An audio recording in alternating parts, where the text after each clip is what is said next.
Halo Tribuners, bersama saya Dea Mita. Anda sedang menyaksikan live update tribunnews.com edisi Selasa 3 Agustus 2021 siang. Kami akan menyajikan informasi terkini dari berbagai daerah yang akan dilaporkan secara langsung oleh reporter kami di lapangan. Hanya di live update selengkapnya.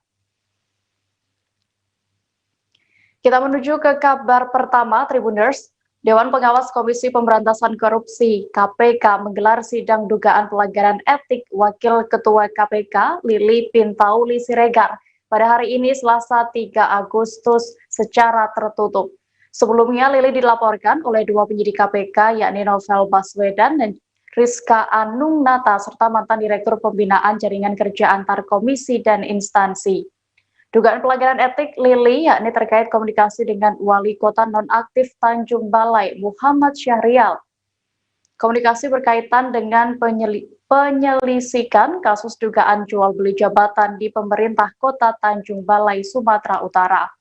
Informasi lengkapnya akan disampaikan oleh rekan wartawan dari Tribun News, Ilham Rian Pratama, yang kini sudah tersambung bersama kami. Halo Ilham. Iya, halo. Ilham, bisa Anda informasikan mengapa sidang kali ini dilangsungkan secara tertutup? Ya, karena sebagaimana tertulis dalam Perdewas nomor 3 tahun 2020 tentang tata cara pemeriksaan sidang etik, pasal 8 ayat 1 menyebutkan bahwa majelis etik menyidangkan dugaan pelanggaran kode etik secara tertutup, kecuali pembacaan putusan yang dilakukan secara terbuka. Seperti itu. Iya, lalu apakah Lili hadir secara langsung dalam sidang perdana hari ini, Ilham? Hal tersebut belum bisa dipastikan karena saya tidak diperkenankan memasuki gedung KPK lama, tempat di mana lokasi sidang berlangsung. Iya, lalu bagaimana dengan sikap KPK ketika mengetahui adanya dugaan komunikasi antara Lili dengan terdakwa korupsi? KPK sendiri memastikan akan menindaklanjuti fakta sidang soal adanya komunikasi antara Lili dengan Muhammad Syahrial. Pelaksana tugas juru bicara KPK Ali Fikri saat dikonfirmasi mengatakan KPK akan menindaklanjuti komunikasi tersebut dengan memeriksa para saksi yang diduga mengetahui kejadian perkara dalam agenda persidangan selanjutnya. Ya, baik, terima kasih rekan wartawan Tribun News Ilham Rian Pratama untuk informasinya. Selamat kembali bertugas. Kita menuju ke kabar berikutnya, Tribuners. Menteri Sosial Tri Risma hari ini menanggapi soal Gubernur DKI Jakarta Anies Baswedan yang bersurat kepadanya terkait masalah data di Kemensos untuk para penerima bantuan sosial tunai atau BST. Risma sendiri mengaku tidak tahu soal surat dari Pemprov DKI, tetapi dirinya membenarkan bahwa memang sempat ada permintaan untuk menyalurkan lewat bank, di mana Kemensos biasanya menyalurkan BST ini melalui PT Pos Indonesia. Detail informasinya akan disampaikan langsung oleh rekan wartawan Tribun News, Reza Deni, yang kini sudah bergabung bersama kami. Halo Reza. Halo Dea, selamat siang. Ya, Reza, bisa Anda jelaskan bagaimana penjelasan dari Menteri Sosial Tri Risma hari ini? Baik, Dea, terima kasih. Benar sekali bahwa Menteri Sosial Tri Risma hari ini sempat dikirim surat oleh Gubernur DKI Anies Baswedan terkait masih tertundanya penerima bantuan sosial di DKI Jakarta karena permasalahan data yang ada di Kemensos tidak sama dengan data yang ada di Pemprov DKI Jakarta. Kemudian surat itu disampaikan ke Mensos, tapi Mensos Risma belum menerima surat itu. Dirinya memang mengakui bahwa sempat ada permintaan terkait penyaluran bantuan sosial melalui PT Bank DKI, yang mana sebelumnya penyaluran bantuan sosial dari Kementerian Sosial melalui PT Pos Indonesia. Menteri Sosial juga mengatakan bahwa kalau misalnya memang penyaluran bantuan sosial lewat Bank DKI itu berarti akan ada waktu yang dihabiskan istilah tidak efisien. Misal berarti penerima bantuan sosial harus membuka rekening baru dan hambatan-hambatan lain yang dikatakan oleh Menteri Sosial. Kira-kira begitu deh ya. Iya.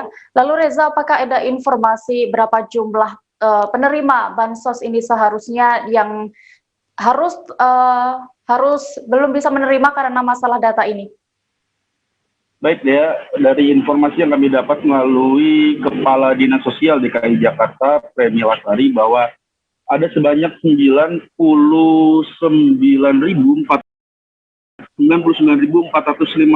penerima keluarga penerima manfaat dari bantuan sosial ini yang masih tertunda penyalurannya karena permasalahan data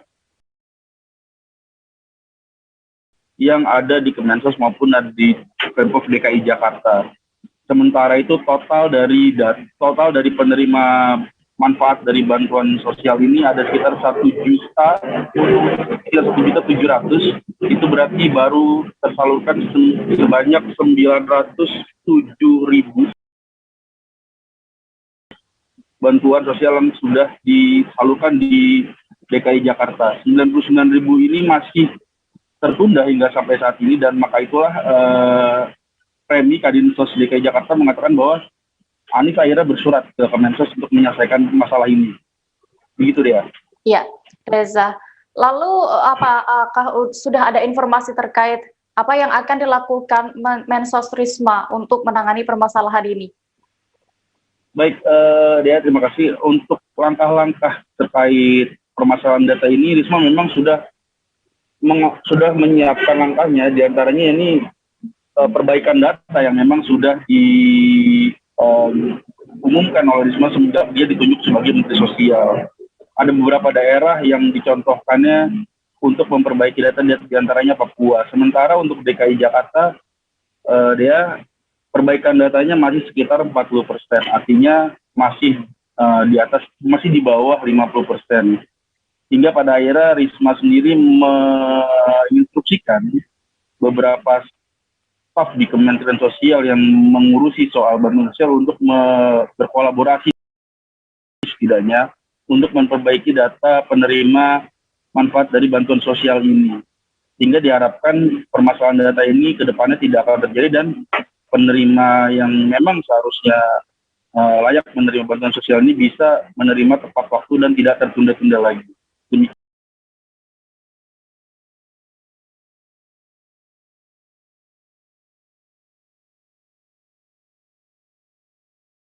Demikian. Ya. Baik Tribuners, tadi rekan jurnalis kami Reza juga sudah melakukan wawancara terhadap Menteri Sosial Tri Risma. Hari ini berikut hasil wawancara selengkapnya untuk Anda. Untuk kalau memang kurang ya diusulkan saja. Papua itu jangan dikira Papua jauh sana tidak memperbaiki. Ada satu daerah kabupaten yang sudah memperbaiki data itu 100%. Dan kenapa kemudian Papua sebelumnya tahun 2020 mereka hanya menerima sekitar 15.000 orang, tapi di tahun 2021 menerima 28.000 orang. Jadi artinya naik 100% jumlahnya. Karena kenapa kita bisa naik? Karena kami membetulkan, kalau teman-teman ingat, yang padan kemudian kita hapus, yang sama itu kita hapus. Nah, sehingga itulah bisa dimanfaatkan oleh daerah untuk usulan-usulan baru.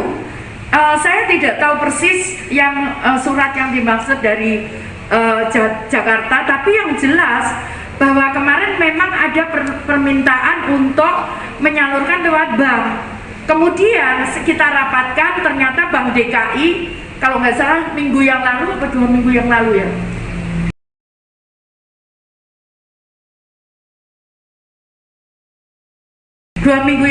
Bank DKI nyatakan tidak bisa karena harus membuat rekening baru, kemudian sehingga butuh waktu 1 bulan sampai 1,5 bulan. Nah, informasi yang saya terima dari Ketua RT 01 ya, Pak Yono, sebelumnya beliau itu mendapatkan perawatan. Sepengetahuan dia di Ciputra, tapi perkembangan terkini beliau di Rumah Sakit Islam Sultan Agung, Citragraha, Kota Banjarbaru. Ya, Muhtar, bisa Anda ceritakan bagaimana sosok dari almarhum almarhumah Hajah Juwairiyah ini, testimoni dari Gus Kumpul di mata kerabat ataupun tetangga dan warga lainnya? Saya tidak begitu, informasi yang saya begitu azan sholat asar, Hajah Juwairiyah akan dimakamkan di dekat makam suaminya, Tuan Guru Sekumpul, satu kubah. Jadi di situ ada 4 kubah, 4 makam ya saat ini. Ada Tuan Guru Sekumpul, kemudian ada Guru Saman Jalil yang merupakan paman beliau dan sekaligus guru beliau. Ada juga guru beliau namanya Kiai Saman Jalil. Kemudian ibu beliau, ibu Guru Sekumpul, dan istrinya. Rencananya seperti itu. Informasi dari Ketua RT ya.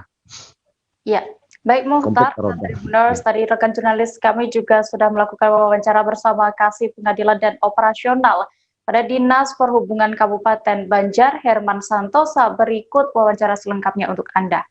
Di Sub Banjar khususnya seksi pengendalian operasional lapangan, tugas kami memang banyak di lapangan, terutama pengamanan jalan.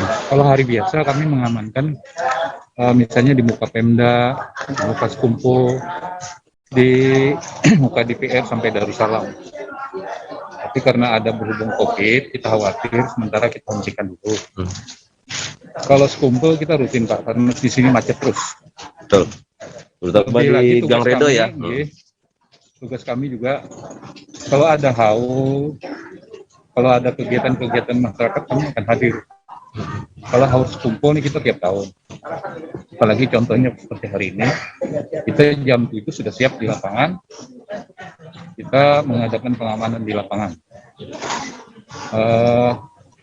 Tapi ini bukan pengamanan haul, kalau pengamanan apa nih Pak? Ini karena istri guru meninggal. Istri guru meninggal. Makanya kita juga pejabat bila kita amankan, untuk jalan ini kita amankan.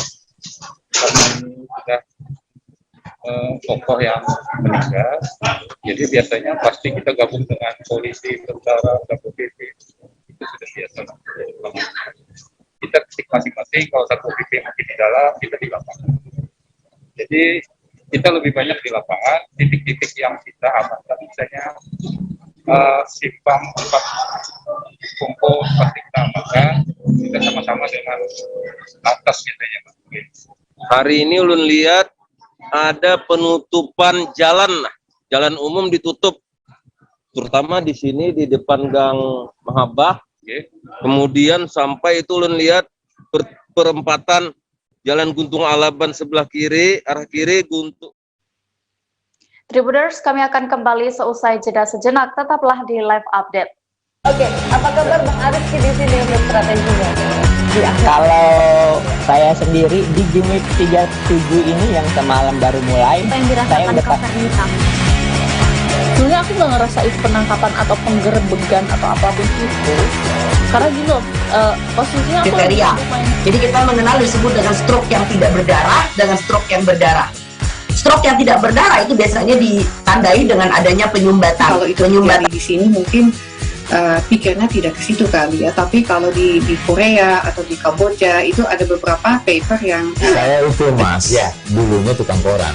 Oh gitu ya, tukang koran. Ya saya baca ya Pak. Tuh kan pernah baca kan? Ya. Jadi kalau saya jadi tanggal itu udah bersyukur banget. Si anak ini dijadikan sebagai tersangka begitu.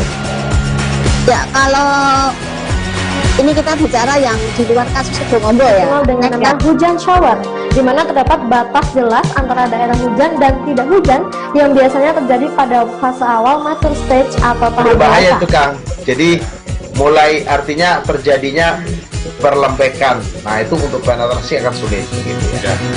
Dok saya ini menurut saya memang tidak mudah, bukan urusan tanah diambil. Kalau misalnya Amerika Serikat sekarang, Rasulullah mengatakan dalam sebuah hadis bahwa berpuasa di 6 hari Syawal itu. Oke, apa kabar Bang Arif di sini untuk strateginya? Kalau saya sendiri di Game Week 37 ini yang semalam baru mulai, saya udah pasti. Sebenarnya aku nggak ngerasa itu penangkapan atau penggerebegan atau apapun itu, karena gini loh, posisinya aku kriteria. Jadi kita mengenal disebut dengan stroke yang tidak berdarah dengan stroke yang berdarah. Stroke yang tidak berdarah itu biasanya ditandai dengan adanya penyumbatan. Kalau itu penyumbatan di sini mungkin pikirnya tidak ke situ kali ya, tapi kalau di Korea atau di Kamboja itu ada beberapa paper yang saya itu mas, ya dulunya tukang koran. Oh gitu ya, tukang koran. Ya saya baca itu pak. Tuh kan pernah baca kan? Jadi kalau saya jadi tanggal itu udah bersyukur banget. Si anak ini dijadikan sebagai tersangka begitu. Ya kalau ini kita bicara yang di luar kasus Sibolombo ya. Dikenal dengan nama hujan shower, di mana terdapat batas jelas antara daerah hujan dan tidak hujan yang biasanya terjadi pada fase awal mature stage atau tahap berbahaya dewasa. itu Kang. Jadi mulai artinya terjadinya perlempekan. Nah itu untuk penetrasi akan sulit begitu ya. Dok saya ini menurut saya memang tidak mudah, bukan urusan tanah diambil. Kalau misalnya Amerika Serikat sekarang, Rasulullah mengatakan dalam sebuah hadis bahwa berpuasa di 6 hari Syawal itu. Oke, apa kabar Bang Arif di sini untuk strateginya? Kalau saya sendiri di Game Week 37 ini yang semalam baru mulai, saya udah pasti.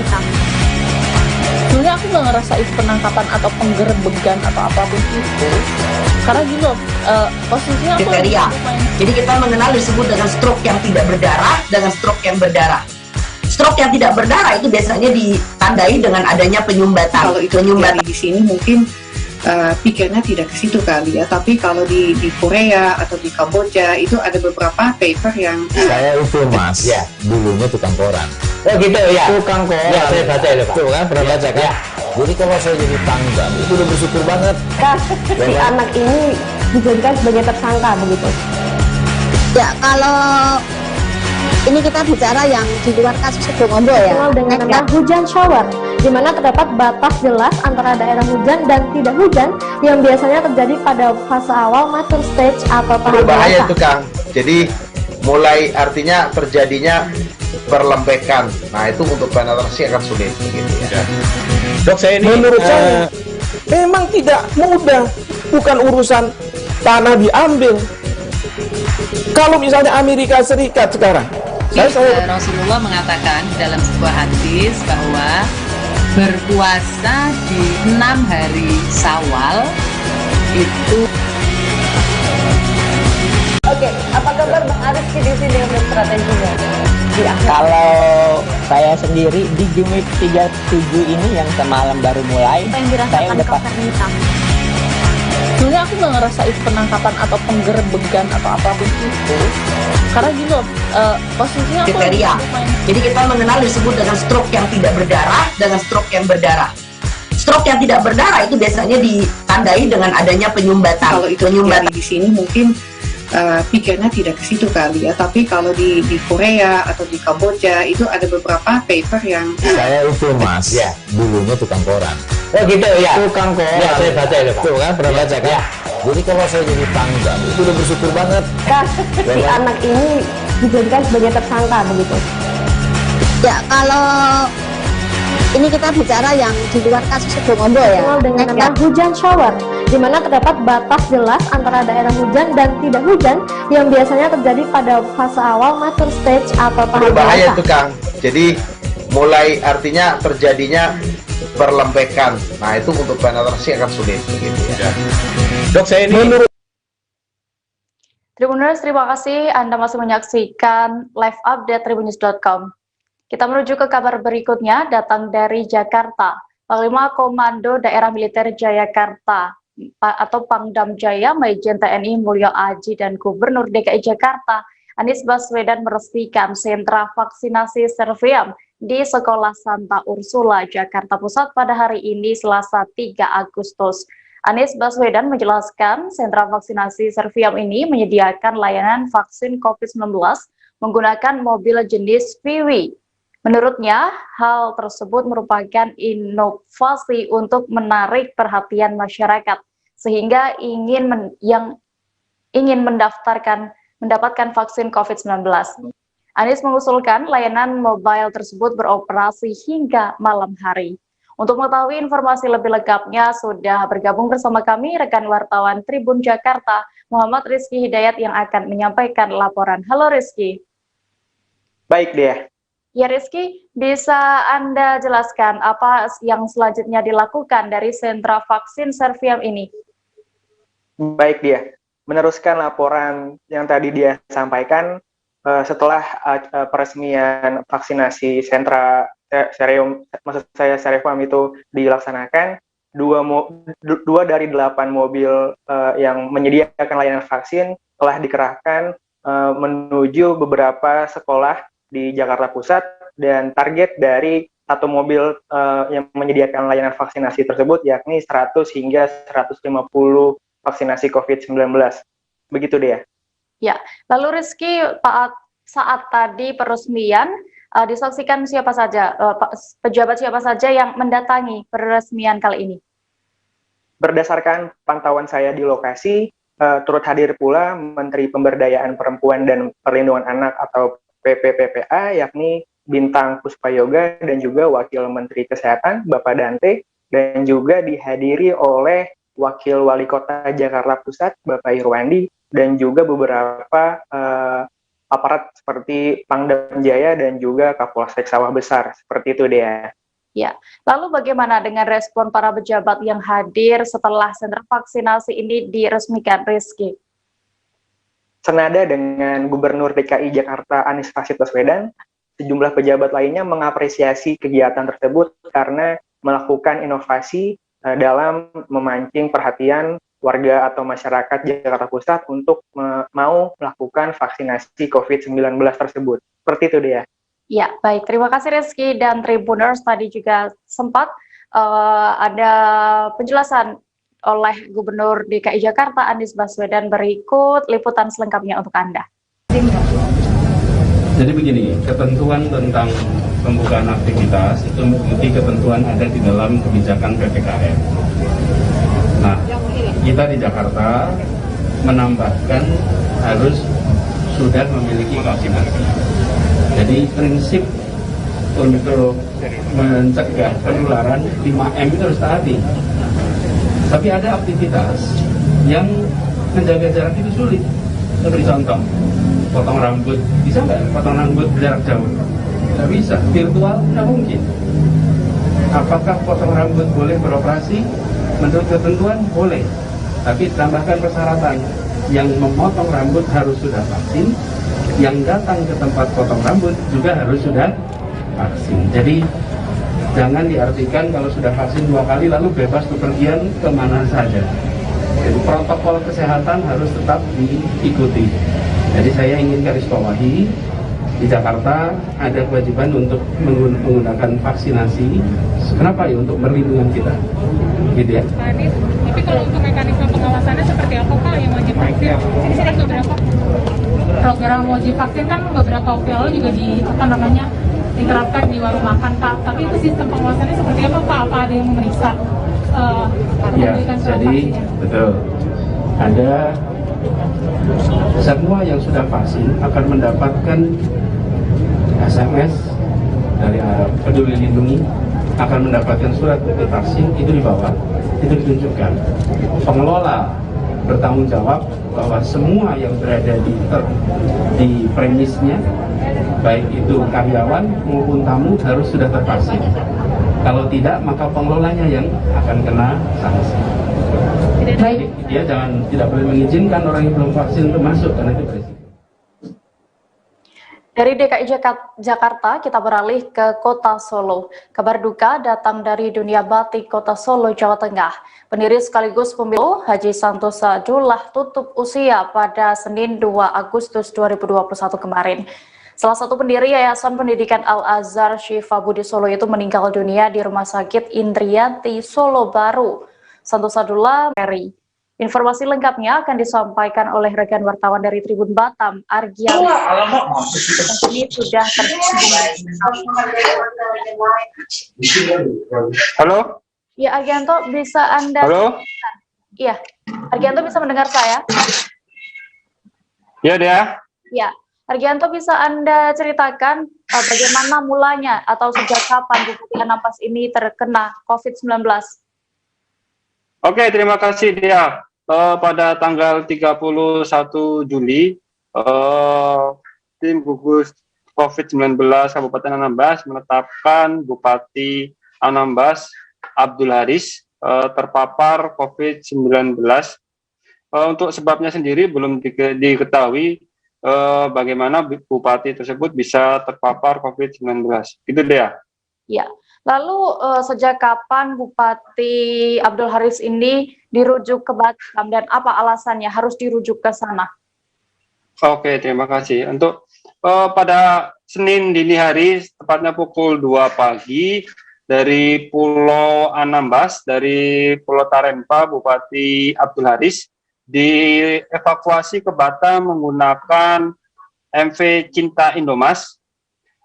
Jadi melalui jalur laut, Bupati Anambas harus menempuh perjalanan sekitar 12 jam agar bisa sampai di Kota Batam untuk dirujuk di rumah sakit yang ada di Kota Batam. Untuk ya gimana dia? Untuk alasannya apa? Ya, untuk alasannya sendiri, berdasarkan keterangan dari Sekretaris Daerah Kabupaten Anambas, Sahrial, di Kabupaten Anambas sendiri tidak ada rumah sakit yang menyediakan fasilitas rumah sakit di RSUD Tarempa sendiri, tidak ada fasilitas untuk bagi pasien COVID-19 yang bergejala. Makanya dari itu Bupati karena kondisinya yang semakin menurun, maka tim dokter menyarankan agar dirujuk di Kota Batam yang memiliki fasilitas kesehatan yang lebih baik. Begitu, Dea. Ya, baik, terima kasih rekan wartawan Tribun Batam, Argianto Nugroho untuk laporannya. Selamat kembali bertugas.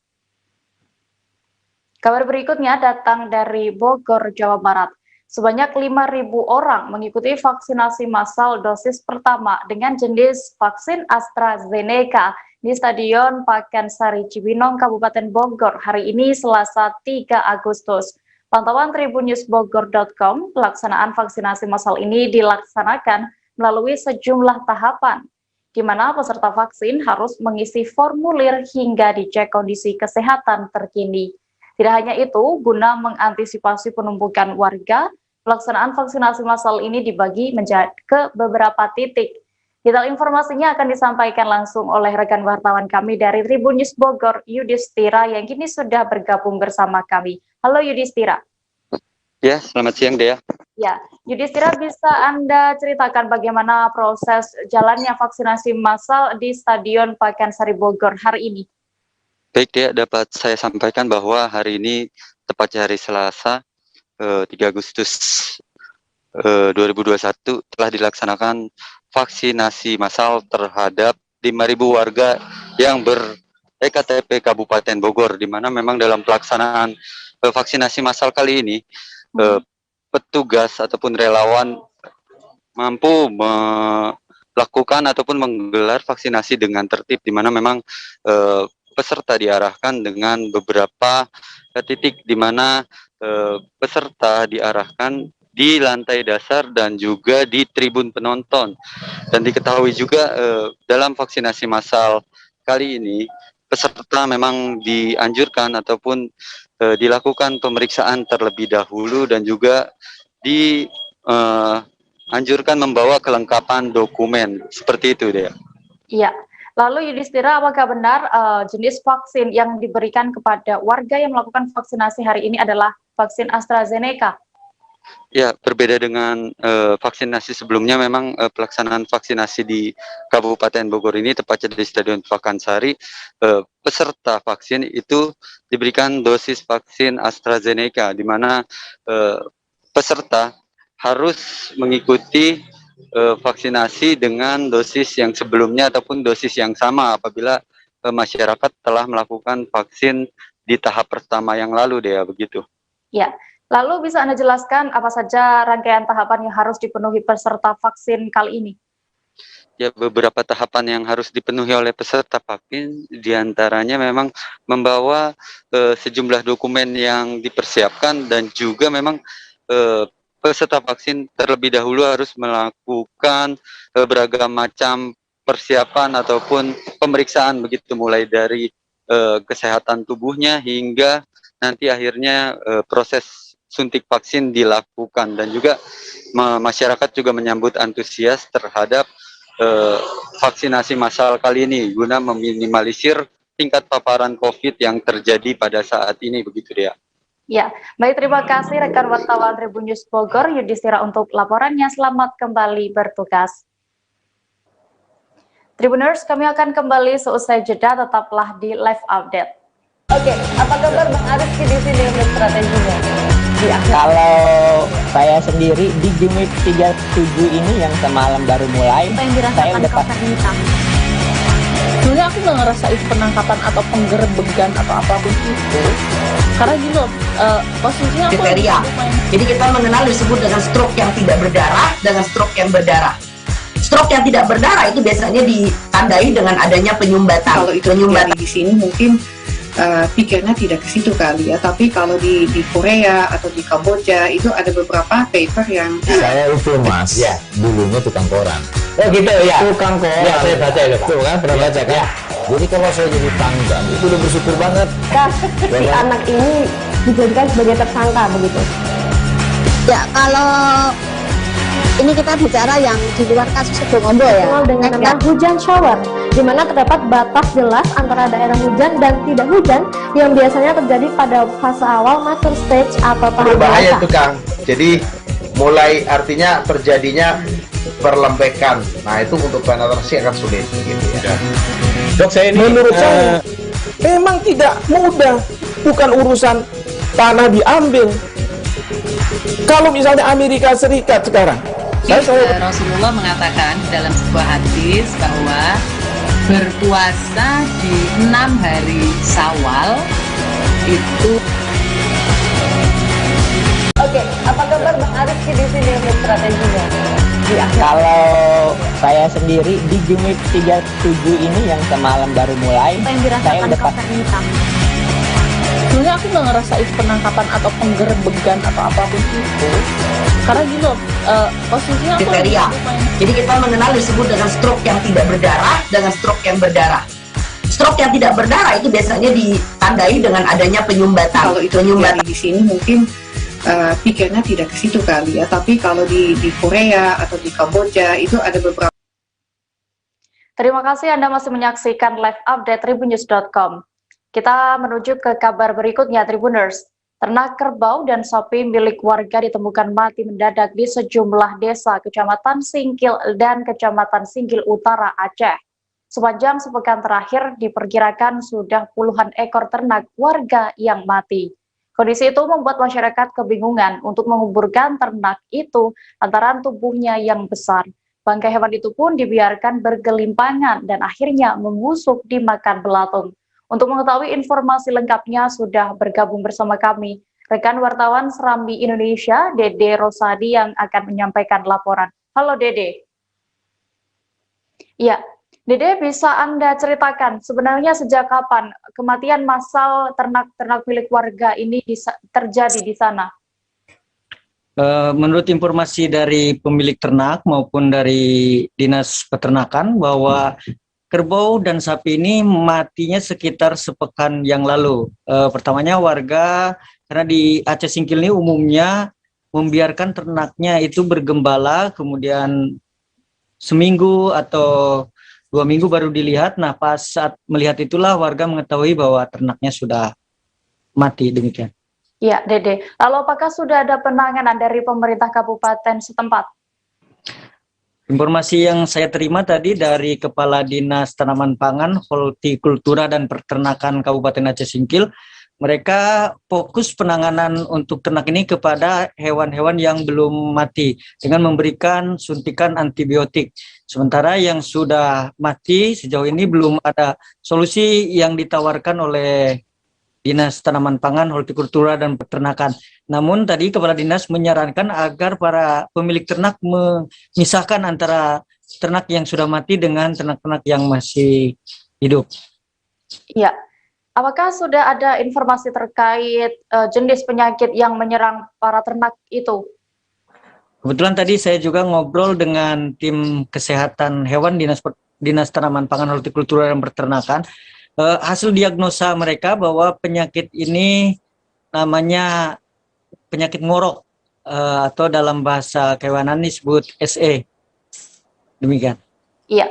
Baik, terima kasih Dede dan Tribuners tadi juga sudah sempat melakukan, jurnalis KB sudah sempat melakukan perbincangan bersama pemilik ternak Nasran Abe dan juga Kepala Dinas Tanaman Pangan, Hortikultura dan Peternakan Aceh Singkil Kuatno. Berikut hasil wawancara selengkapnya untuk Anda. Minggu yang lalu berguguran satu persatu setiap hari.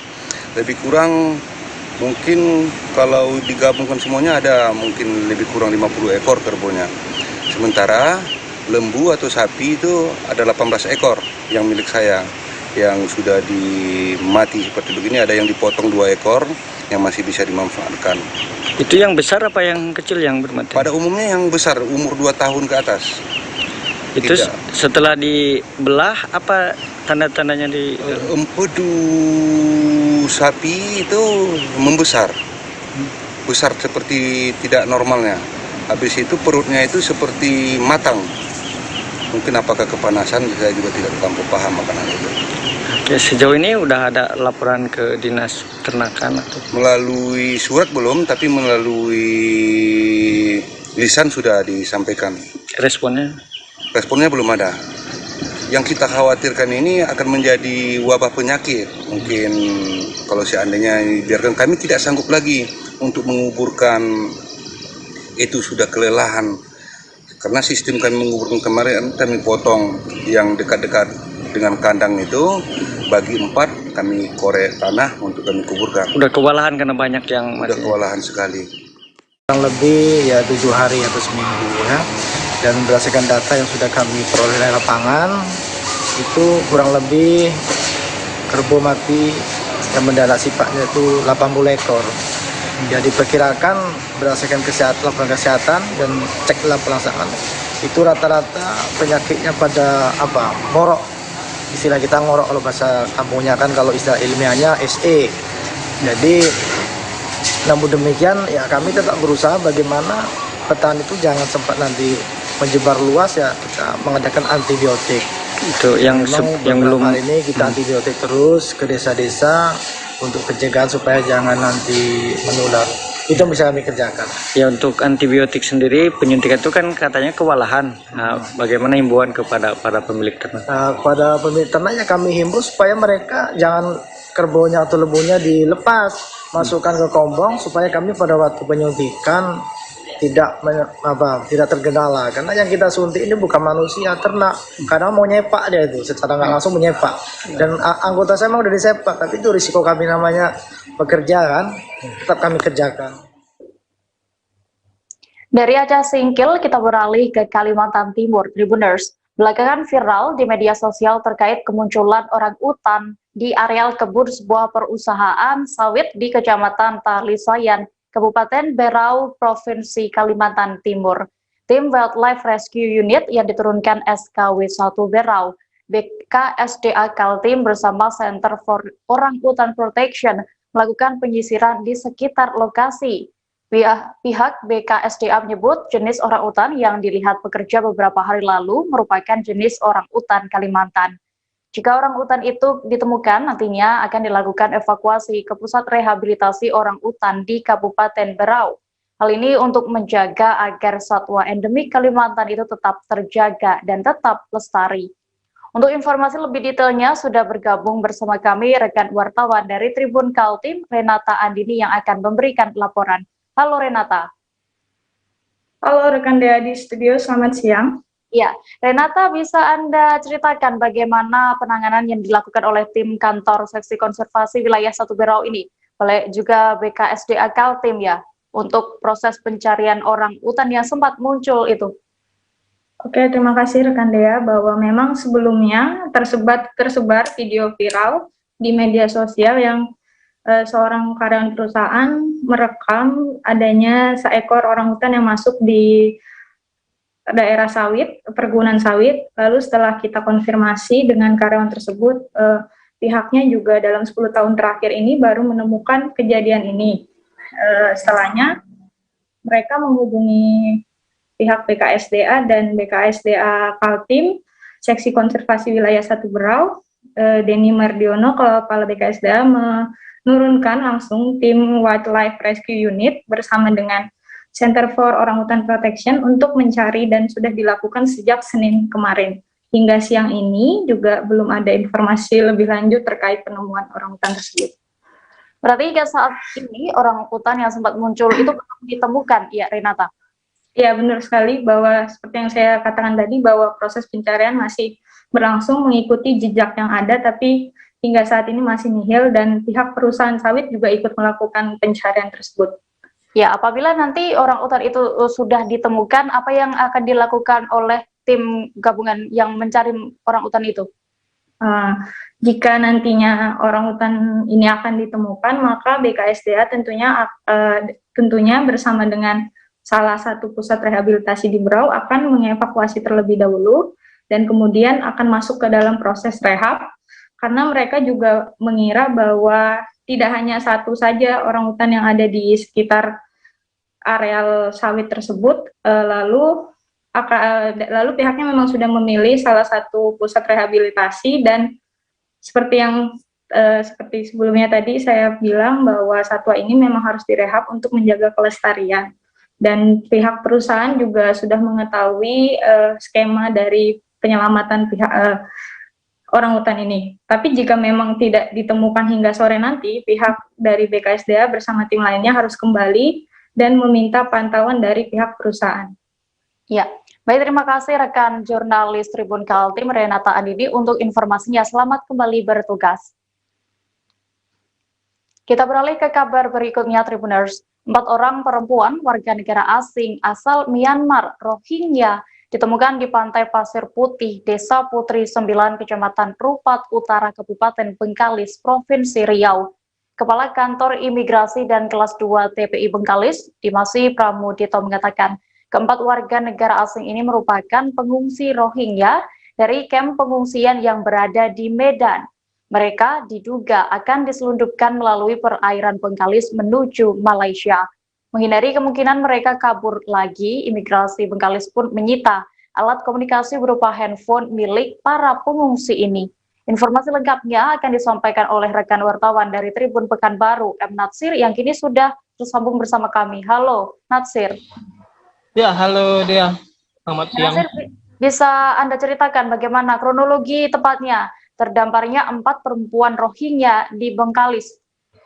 Ya, 4 orang warga negara asing Myanmar, yaitu pengungsi Rohingya, terdampar di tepatnya di Pulau Rupat, Kabupaten Bengkalis. Ini terjadi pada Kamis pekan lalu, pada tanggal 29 Juli, di mana pertama kali yang menemukan mereka adalah warga sekitar di dekat Pantai Pasir Putih, Desa Putri 9, Kecamatan Rupat Utara. Mereka terdampar bersama speedboat yang diduga digunakan untuk menyeludupi mereka menyeberang ke Malaysia. Kemudian masyarakat yang menemukan ini langsung melaporkan temuan mereka kepada Babin Kamtipmas setempat serta pihak polisi perairan Polres Bengkalis yang berpos di Rupat Utara. Kemudian dari laporan ini petugas langsung mendatangi dan menemui para pengungsi Rohingya ini dan menyerahkannya kepada pihak imigrasi Bengkalis untuk ditindaklanjuti. Meskipun menemukan warga negara Rohingya, namun petugas belum menemukan nahkoda atau tekong yang membawa keempat warga negara Myanmar yang merupakan pengungsi Rohingya dari Medan ini. Begitu, Dea. Iya, baik Natsir, lalu apakah setelah mereka dievakuasi dan juga dimintai keterangan, apakah sudah diketahui tujuan mereka sebenarnya bisa sampai terdampar di situ dan apa alasannya?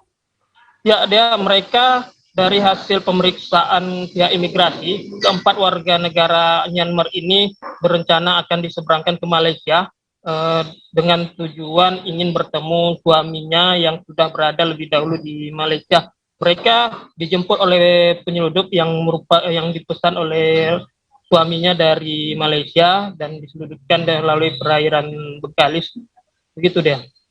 Lalu apa tindakan yang dilakukan imigrasi Bengkalis saat ini terkait 4 perempuan Rohingya itu?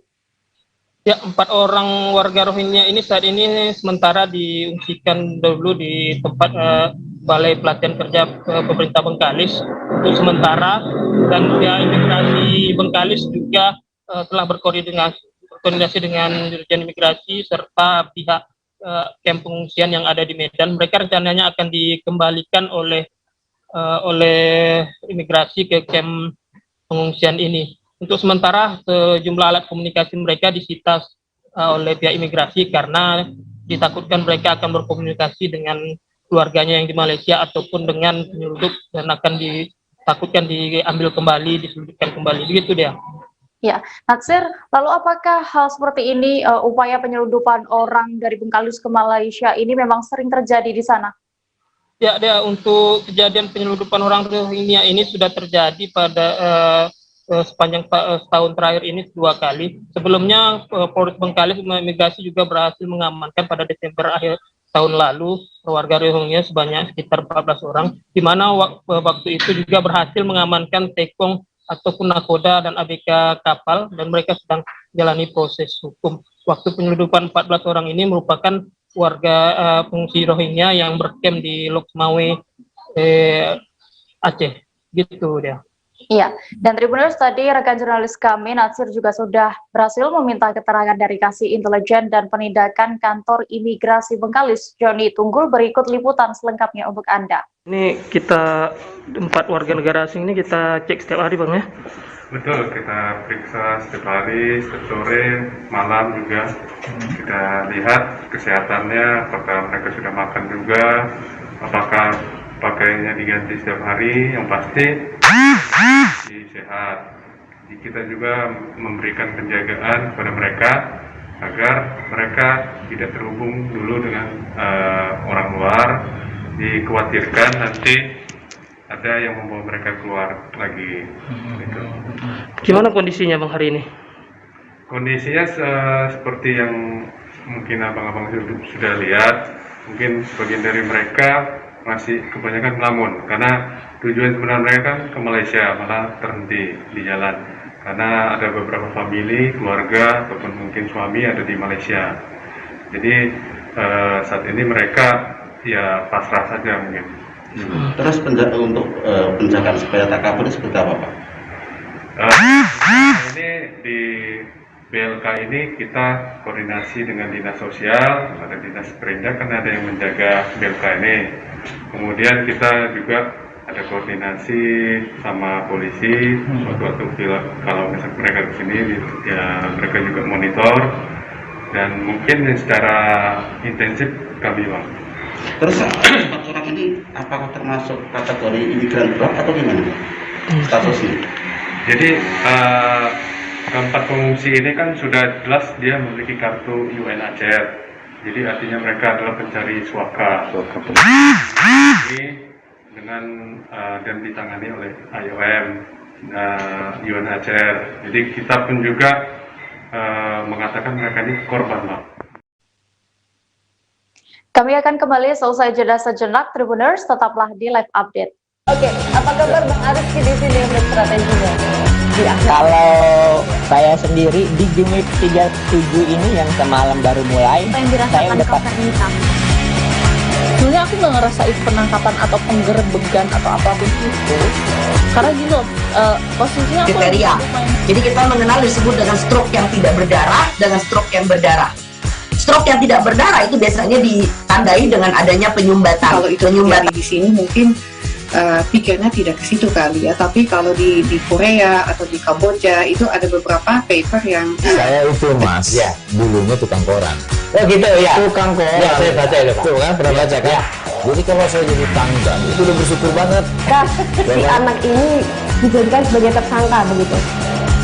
Ya kalau ini kita bicara yang di luar kasus Sebongombo ya. Dengan nama hujan shower, di mana terdapat batas jelas antara daerah hujan dan tidak hujan yang biasanya terjadi pada fase awal mature stage atau tahap Berbahaya dewasa. tuh Kang.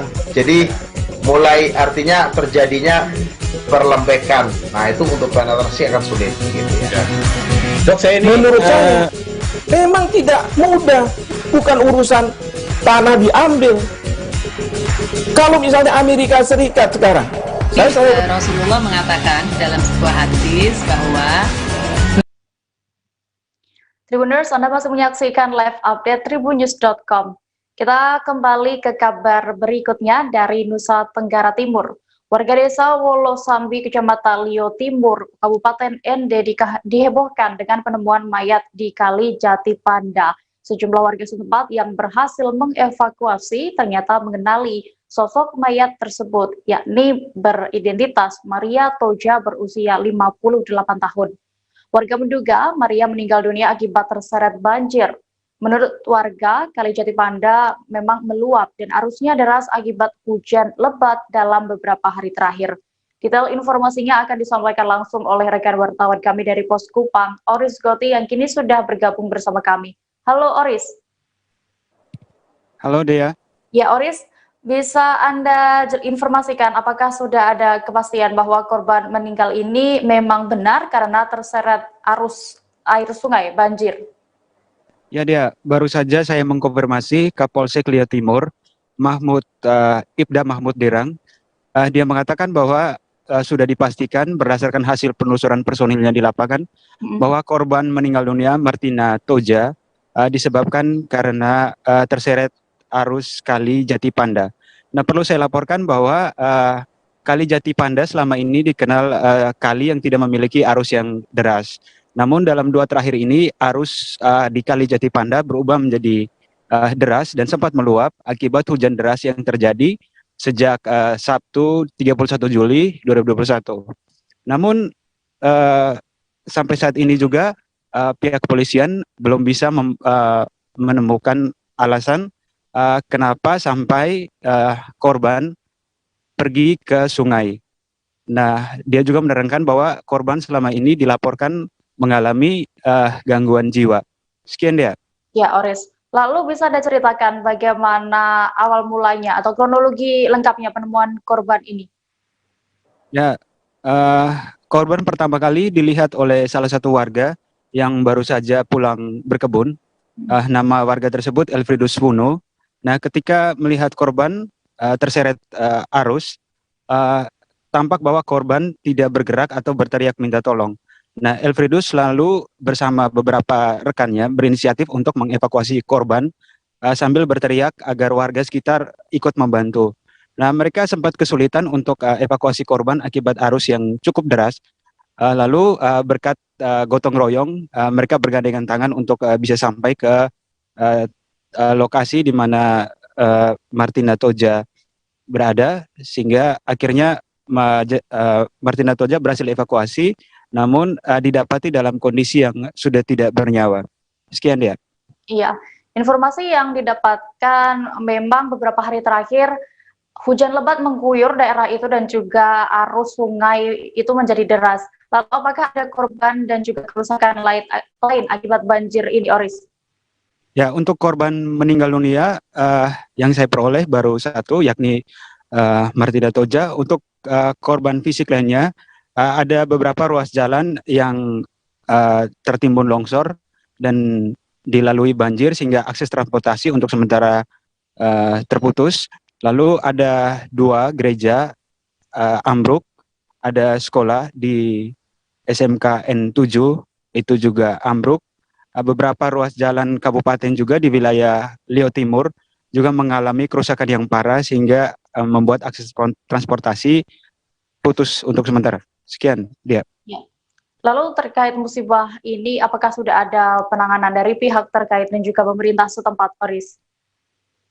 Ya, berdasarkan hasil konfirmasi saya dengan pihak Humas Kabupaten ND bahwa hari ini BPBD dan juga Bupati Kabupaten ND Jahwar Ahmad dalam perjalanan menuju wilayah timur Kabupaten ND, termasuk juga wilayah Liau Timur yang terdampak banjir dan longsor.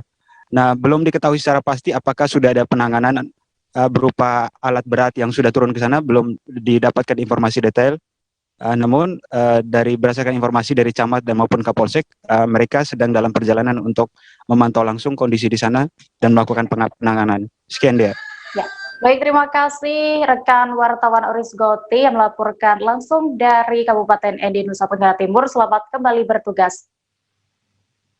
Kita menuju ke kabar berikutnya, Tribuners. Sebentar lagi, tepatnya 17 Agustus, Indonesia akan merayakan Hari Kemerdekaan ke-76 tahun. Dalam rangka menyambut Hari Kemerdekaan Republik Indonesia, baik instansi pemerintah maupun warga mulai mengibarkan bendera di halaman kantor dan rumah mereka masing-masing. Namun ada pemandangan kurang elok di Lampung Utara, tepatnya di kantor Dinas Pendidikan. Pasalnya di sana terpantau dikibarkan bendera merah putih dan umbul-umbul yang tidak layak pakai lagi. Sayang hal tersebut mendapatkan tanggapan kurang enak dari masyarakat yang melintas. Untuk mengetahui informasi lengkapnya sudah bergabung bersama saya rekan wartawan dari Tribun Lampung, Anung Bayu Ardi yang akan menyampaikan. Halo, Anung. Ya, selamat siang rekan Dea. Ya, Anda bisa Anda ceritakan bagaimana kondisi bendera yang dikibarkan di kantor Dinas Pendidikan di Kabupaten Lampung Utara ini yang disebut tidak layak? Ya, untuk diketahui rekan Dea bahwa bendera merah putih yang seharusnya tidak robek ataupun tidak kusam itu terlihat di pemandangan kantor Dinas Pendidikan Kabupaten Lampung Utara, di mana kondisi kusam itu warna merahnya sudah kusam, tidak seperti biasanya, serta ujung benderanya terlihat robek beberapa bagiannya, sehingga itu tidak layak untuk dikibarkan seharusnya. Ya, lalu bagaimana berdasarkan pantauan Anda di lokasi, bagaimana tanggapan warga sekitar yang melihat bendera tersebut dikibarkan?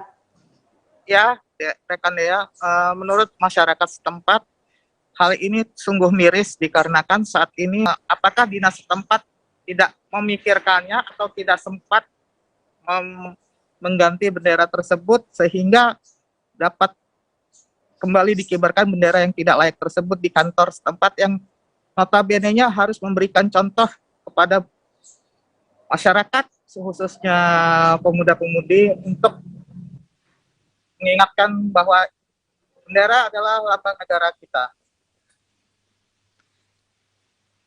Baik. Anung, lalu apakah sudah ada tanggapan dari pihak Dinas Pendidikan sendiri terkait bendera tersebut? Ya rekan Dea, untuk kemarin pada hari Senin tanggal 2 Agustus, saya sudah mengkonfirmasi ke Kepala Dinas setempat, yaitu Kepala Dinas Pendidikan Kabupaten Lampung Utara, Bapak Mat Soleh. Beliau sudah memerintahkan stafnya untuk segera mengganti. Sedangkan di dalam pantauan wartawan Tribun Lampung, bendera sudah diganti seketika oleh staf dan perlu lagi terulang agar staf di lain waktu jika melihat ataupun tidak layak kondisi benderanya agar segera diganti. Ya, baik, terima kasih Anung untuk laporannya, dan tadi Tribuners, jurnalis kami juga sudah berhasil mendapatkan keterangan dari Kepala Dinas Pendidikan dan Kebudayaan Lampung Utara, Mat Soleh. Berikut hasil wawancara selengkapnya untuk Anda. Terkait bendera kita yang terlihat kumal dan robek di Dinas Pendidikan, Pak, responsif kita seperti apa? Saya sudah sampaikan hari Jumat kemarin kepada yang berhak untuk mengurus masalah bendera itu, supaya untuk segera diganti dengan yang baru. Apalagi kita ini akan menghadapi perayaan di bulan perayaan kemerdekaan. Oleh karena itu saya sudah memerintahkan kepada mereka untuk segera diganti bendera itu, diganti dengan yang baru. Artinya untuk mulai hari ini sudah diganti, Pak? Iya, sekarang sudah diganti, sudah kita ganti. Nah, oleh karena itu kepada Bapak Ibu sekalian, saya sampaikan dengan staf saya, kita jangan lihat benderanya loh, tapi simbol negaranya itu yang paling penting. Berarti harapan kita agar ini tidak terulang lagi, Pak? Ya, tidak terulang lagi kepada semua staf. Saya bilang sampaikan kepada semua staf untuk selalu menghargai simbol-simbol kenegaraan. Baik itu bendera, Bhinneka Tunggal Ika, Pancasila, itu wajib. Cukup. Kita menuju ke kabar berikutnya, Tribuners. Bintang sinetron pemeran Bang Tigor alias Sumaisi Jaitov Yanda baru saja kembali melepas status dudanya. Pernikahan kali ini merupakan ketiga kalinya untuk Jaitov. Ia yang juga seorang binaragawan ini menikahi sang kekasih bernama Aisyah Sa'diah, wanita yang usianya 24 tahun lebih muda darinya. Untuk informasi lebih detailnya sudah bergabung bersama saya rekan wartawan Warta Kota, Ari Pujiwaluyo yang akan memberikan laporan. Halo Ari. Halo Dea. Ya. Ari, bisa Anda informasikan kapan Bang Tigor ini resmi menikahi Aisyah dan apa alasannya? Ya, menurut penjelasan dari Bang Tigor sendiri, dia menikah itu ketika awal mula pandemi COVID-19 menerjang Indonesia sekitar Maret 2020 lalu. Itu sekitar setahun lalu, dan alasan Bang Tigor mau menikah dengan wanita yang 24 tahun usianya lebih muda darinya karena ia menganggap Aisyah ini adalah jodohnya. Karena di saat ketemu dan melakukan pendekatan secara lebih intensif, Bang Tigor merasa kehidupannya lebih terarah dan ia kembali memeluk keyakinan lamanya gitu. Jadi sehingga Bang Tigor sendiri itu yakin bahwa Aisyah ini adalah jodohnya yang dikirimkan dari Tuhan. Ya, Ari. Lalu berdasarkan informasi yang berhasil Anda dapat, seperti apa awal mula perkenalan antara Bang Tigor dan juga Aisyah? Ya, menurut keterangan dari Bang Tigor dan Aisyah, mereka itu bertemu di sebuah kedai kopi di kawasan Bandung itu awal tahun 2020.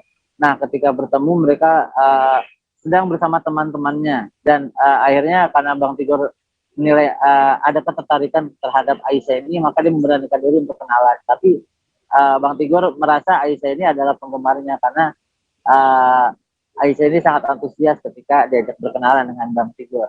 Lalu setelah berkenalan mereka saling bertukar nomor telepon, lalu melakukan komunikasi secara in-depth lewat pesan singkat atau WhatsApp, dan kemudian karena memang sudah yakin dengan pilihan dan hatinya, mereka hanya berdekat selama 3 bulan dan kemudian memutuskan untuk menikah. Ya, baik. Dan Tribuners, tadi juga rekan jurnalis kami Ari sudah melakukan perbincangan bersama Bang Tigor dan juga istrinya Aisyah Sa'diah. Berikut hasil wawancara selengkapnya untuk Anda. Perhatian sama bini, ya kan? Perhatian sama orang. Bang Tigor, ini ada yang menarik nih Bang dari pernikahannya Abang nih sama Mbaknya, kan beda usia 22 tahun. Nah, banyak juga nih yang belum tahu nih awal mulanya seperti apa sih pertemuan dan sampai akhirnya mau nih menikah nih. Jadi gini, saya ini kan orang suka nongkrong di tempat kopi nih. Kebetulan saya nongkrong sama teman saya, dan dia juga sama temannya lagi ngopi juga. Tapi mungkin karena sinetron saya itu dulu banyak yang nonton, dia ngefans juga sama saya sebenarnya. Oke. Dari awal situlah dia minta kenalan. Oh, ini ya, ganteng juga ya. Akhirnya kasih nomor telepon, kasih dia telepon, wayaan. Oh iya, akhirnya lama-lama mungkin ini jodoh, kita nggak tahu. Jalan satunya jodoh, rezeki mau sudah diatur. Kebetulan saya lagi juga akhirnya ketemu sama dia. Emang jalannya udah, jadi ada lepas satu, ada penggantinya kan. Alhamdulillah dapat dia juga mengerti keadaan cerita. Jadi adaptasi dulu selama berapa lama tuh? 3 bulanan ya? 3 bulan, temenan dulu. Kan saya dulu kan baru. Jadi daripada kita buat istilahnya jadi fitnah, mendingan kita married aja, kawin aja kan. Gitu. Saya juga single juga kan, dia juga. Akhirnya dia udah jadi sederhana. Pas COVID pertama itu nikah, jadi ya murah meriah. Nikah aja, ya kan? Tadi mau dipestain maksudnya Bang ya? Tadinya mau sama teman-teman. Saya bisa kerja apa, tapi ya dengan keadaan gitu ya kira kita keluarga aja di Bandung. Dia keluarga ada kok ininya, videonya. Ya gitu aja, alhamdulillah jalan ke sana. Berarti 3 bulan ya pendekatannya? Iya. 3 bulan. Kenapa memilih lebih cepat gitu Mbaknya sendiri, pertimbangannya apa? Mungkin memang udah jodoh. Saya kan Tribuners, informasi tadi sekaligus menutup perjumpaan kita dalam live update siang ini. Dan lantaran masih di tengah pandemi, kami kembali mengingatkan kepada Anda untuk tetap menerapkan protokol kesehatan dimanapun Anda berada. Saya Diamita beserta kru yang bertugas pamit. Terima kasih dan sampai jumpa. Jangan lupa like, subscribe, dan share ya.